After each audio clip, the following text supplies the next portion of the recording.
Iran Israel युद्ध की आशंका के बीच अमेरिका को बड़ा झटका। इजराइल को जवाब देने के लिए ईरान ने कसी कमर।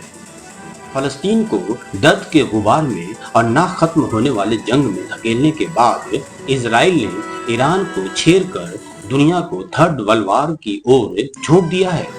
जी हाँ, दुनिया तीसरे विश्व युद्ध के मुहाने पर नहीं बल्कि तीसरा विश्व युद्ध आरंभ हो चुका है।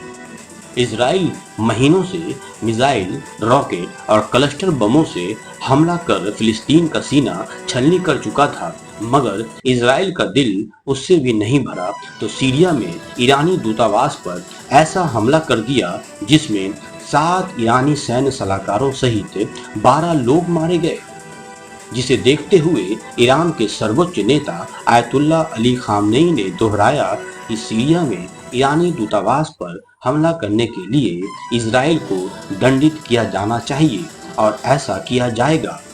संदिग्ध इजरायली युद्धक विमानों ने 1 अप्रैल को दमिश्क में ईरान के वाणिज्य दूतावास पर भारी बमबारी की। ईरान और इजराइल में बढ़ रहे तनाव के बीच इस बात के कयास लगाए जा रहे हैं कि अगले 48 घंटे के भीतर दोनों देशों के बीच युद्ध छिड़ सकता है। अमेरिका पहले ही खुले तौर पर ईरान को यह धमकी दे चुका है कि अगर उसने इजराइल पर हमला किया तो उसे बुरे परिणाम भुगतने होंगे। इजराइल ईरान कॉन्फ्लिक्ट में अमेरिका की सक्रिय भूमिका को देखते हुए मिडिल ईस्ट के 2 बड़े देश कतर और कुवैत ने अमेरिका को तगड़ा झटका दिया है।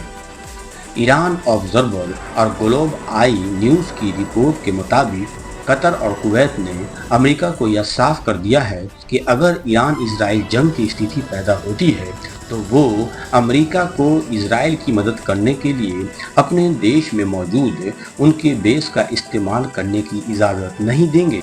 कतर और कुवैत में अमेरिका के बड़े सैन्य ठिकाने हैं। अमेरिका इन देशों को लंबे समय से सुरक्षा भी मुहैया कराता रहा है। हालांकि यह दोनों देश इजराइल और ईरान के बीच जंग के दौरान अपने सबसे निकटतम पड़ोसी ईरान से कोई पंगा लेना नहीं चाहते।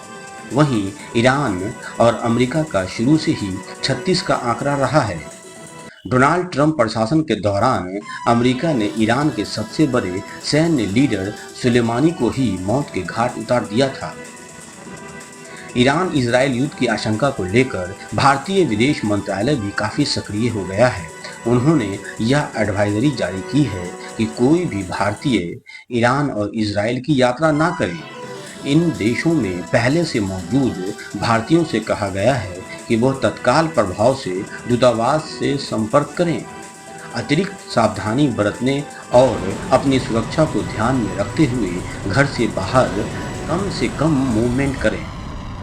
बहरहाल इजराइल को समझना होगा कब तक अमेरिका की बैसाखी पर मुस्लिम मुल्कों को डराता रहेगा। ईरान बाकी मुस्लिम देशों से अलग है क्योंकि ईरान स्वयं की सुरक्षा करना और दुश्मनों को सबक सिखाने में माहिर है। और सबसे अहम बात यह है, ईरान अब अकेला नहीं, उसके साथ महाशक्तिशाली 2 देश रशिया और चीन दीवार की तरह खड़े हैं। विदेशी मीडिया ईरान के मुस्लिम मुल्क होने की वजह से कई प्रोपेगेंडा चलाएंगे। यूएन ह्यूमन राइट्स वाले इंसाफ का दम भरेंगे, लेकिन ये सारे सिर्फ गैर मुस्लिम देशों के सपोर्टर हैं। ईरान के पास जंग की रणनीति कूटनीति के साथ इजराइल का अच्छी तरह से इलाज और खातिरदारी का पूरा बंदोबस्त है। देश दुनिया की हर आम और ख़ास खबरों के लिए लाइक और सब्सक्राइब करना ना भूलें न्यूज़ वर्ल्ड चैनल को। धन्यवाद।